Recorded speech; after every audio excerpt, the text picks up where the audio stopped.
നമസ്കാരം.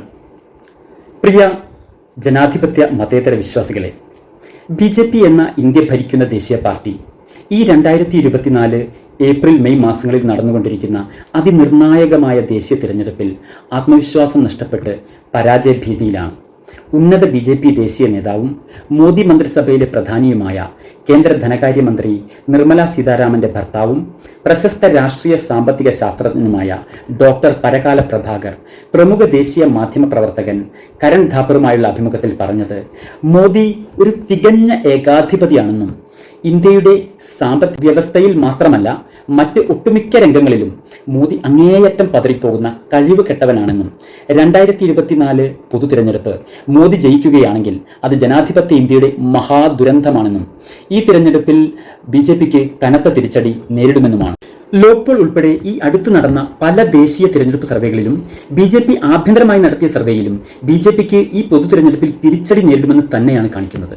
പള്ളി പൊളിച്ചെടുത്ത് അമ്പലം നിർമ്മിച്ചതും BJP സഖ്യം ഭരിക്കുന്ന മണിപ്പൂരിലെ ക്രിസ്ത്യൻ വിരുദ്ധ വർഗീയ കലാപവും ഹരിയാനയിലെ മുസ്ലിം വിരുദ്ധ വർഗീയ കലാപവും BJP ആഭ്യന്തരം ഭരിക്കുന്ന ഡൽഹിയിലെ കലാപത്തിന്റെ പേരിൽ നടന്ന സംഘി സ്പോൺസേഡ് മുസ്ലിം കൂട്ടക്കൊലയും അല്ലാതെ ജനോപകാരപ്രദമായ മികച്ച ഭരണ നേട്ടങ്ങളൊന്നും ജനങ്ങൾക്ക് മുമ്പിൽ വെക്കാനില്ലാത്ത മോദിജിയും BJP നേതൃത്വവും കോൺഗ്രസിനും പ്രതിപക്ഷ ഇന്ത്യ മുന്നണിയിലെ ഇടതുപക്ഷമടക്കമുള്ള പ്രതിപക്ഷ പാർട്ടികൾക്കുമെതിരെ വ്യാജ വാർത്തകൾ പ്രചരിപ്പിക്കുകയും ഡിവൈഡ് ആൻഡ് റൂൾ അഥവാ ഭിന്നിപ്പിച്ച് ഭരിക്കുക എന്ന പഴയ ബ്രിട്ടീഷ് സാമ്രാജ്യത്വ ഭീകരരുടെ പാത പിന്തുടർന്ന് ന്യൂനപക്ഷങ്ങൾക്കെതിരെ കാവിക്കള്ളങ്ങൾ നിറഞ്ഞ വർഗീയ വിഷം ചീറ്റുകയും ജനങ്ങളെ വർഗീയമായി ഭിന്നിപ്പിച്ച് വോട്ട് നേടാൻ ശ്രമിക്കുകയുമാണ് ചെയ്യുന്നത്. കഴിഞ്ഞ ദിവസങ്ങളിൽ BJP ഉന്നത നേതാക്കൾ പ്രചരിപ്പിച്ച വ്യാജ വാർത്തകളിൽ ചിലത് നമുക്കൊന്ന് പരിശോധിക്കാം. നമ്പർ 1, കോൺഗ്രസ് മുസ്ലിം ശരിയ നിയമം നടപ്പാക്കും, ഉത്തർപ്രദേശ് മുഖ്യമന്ത്രി യോഗി ആദിത്യനാഥ്. നമ്പർ 2, കോൺഗ്രസ് നിങ്ങൾ ഹിന്ദുക്കളുടെ സമ്പത്ത് തട്ടിയെടുത്ത് ന്യൂനപക്ഷങ്ങൾക്ക് പുനർവിതരണം ചെയ്യും, ഇന്ത്യയുടെ പ്രധാനമന്ത്രി ശ്രീ നരേന്ദ്ര മോദിജി. വ്യാജവാർത്ത നമ്പർ 3, കോൺഗ്രസ് ജനങ്ങളുടെ പാരമ്പര്യ സ്വത്തിന്റെ മേൽ നികുതി കൊണ്ടുവരും, ഇന്ത്യയുടെ ആഭ്യന്തരമന്ത്രി അമിത് ഷാ. ഇവയെല്ലാം തിരഞ്ഞെടുപ്പിൽ ജനങ്ങളെ ആശയക്കുഴപ്പത്തിലാക്കാനും ജനങ്ങളിൽ ഭീതി വളർത്തി വർഗീയ ധ്രുവീകരണം സൃഷ്ടിക്കാനും ആസൂത്രണം ചെയ്യപ്പെട്ട സംഘി കള്ളങ്ങൾ മാത്രമാണ്.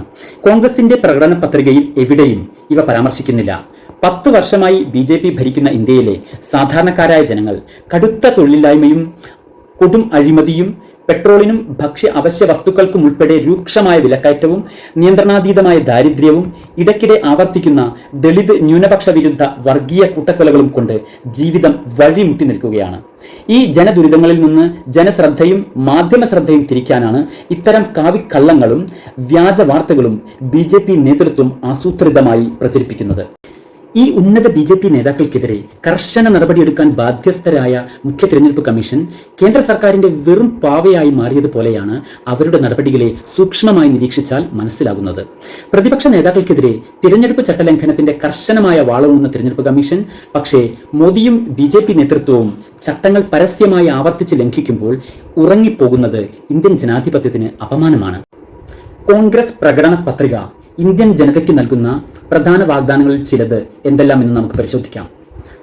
1, സർക്കാർ തസ്തികകളിലെ 30 ലക്ഷം ഒഴിവുകൾ നികത്തിക്കൊണ്ട് കോൺഗ്രസ് യുവാക്കൾക്ക് ജോലി നൽകും, കോൺഗ്രസ് പ്രകടന പത്രിക പേജ് 30. 2, കോൺഗ്രസ് അവരുടെ ഭരണ കാലാവധിക്കുള്ളിൽ സാധാരണക്കാരുടെ മേൽ യാതൊരു നികുതിയും വർദ്ധിപ്പിക്കില്ല, പ്രകടന പത്രിക പേജ് 31. നമ്പർ 3, കോൺഗ്രസ് ചെറുകിട വ്യാപാരങ്ങളെയും ചെറുകിട വ്യവസായങ്ങളെയും സഹായിക്കും. അപ്രകാരം ചെയ്യുമ്പോൾ ഇന്ത്യയുടെ മുഴുവൻ സമ്പത്തും വിഭവങ്ങളും അദാനി പോലുള്ള ശതകോടീശ്വരന്മാർക്ക് വിൽക്കപ്പെടുകയില്ല, പേജ് 28. കോൺഗ്രസ് പ്രകടന പത്രിക നിങ്ങൾ ഗൂഗിളിൽ നിന്ന് നേരിട്ട് ഡൗൺലോഡ് ചെയ്ത് നിങ്ങൾ നേരിട്ട് തന്നെ വായിച്ച് BJP നേതൃത്വം പ്രചരിപ്പിക്കുന്ന വ്യാജ വാർത്തകളും കാവിക്കള്ളങ്ങളും വ്യാജമാണെന്നും കോൺഗ്രസ് വികസന അജണ്ടയാണ് കേന്ദ്ര സർക്കാരിനെതിരെ പകരം വെക്കുന്നതെന്നും സ്വയം ബോധ്യപ്പെടാവുന്നതാണ്. യഥാർത്ഥത്തിൽ ലോകത്തിലെ ഏറ്റവും വലിയ അഴിമതി കൊള്ളകളിൽ ഒന്നായ മോദിയുടെ ഇലക്ടറൽ ബോണ്ട് പോലുള്ള അഴിമതികളും ജനവിരുദ്ധ കേന്ദ്ര നയങ്ങളുമാണ് സാധാരണക്കാരായ ഇന്ത്യൻ ജനതയുടെ സമ്പത്ത് കൊള്ളയടിച്ച് സംഘി അനുകൂല ശതകോടീശ്വരന്മാർക്ക് നൽകുന്നത്.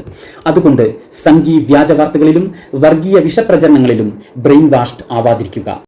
നിങ്ങളുടെ വിലയേറിയ വോട്ടവകാശം വർഗീയ വിഷപ്രചാരകർക്കും അഴിമതിക്കാർക്കും രാജ്യത്തെ പിറകോട്ട് നയിക്കുന്നവർക്കും എതിരെ രേഖപ്പെടുത്തുക.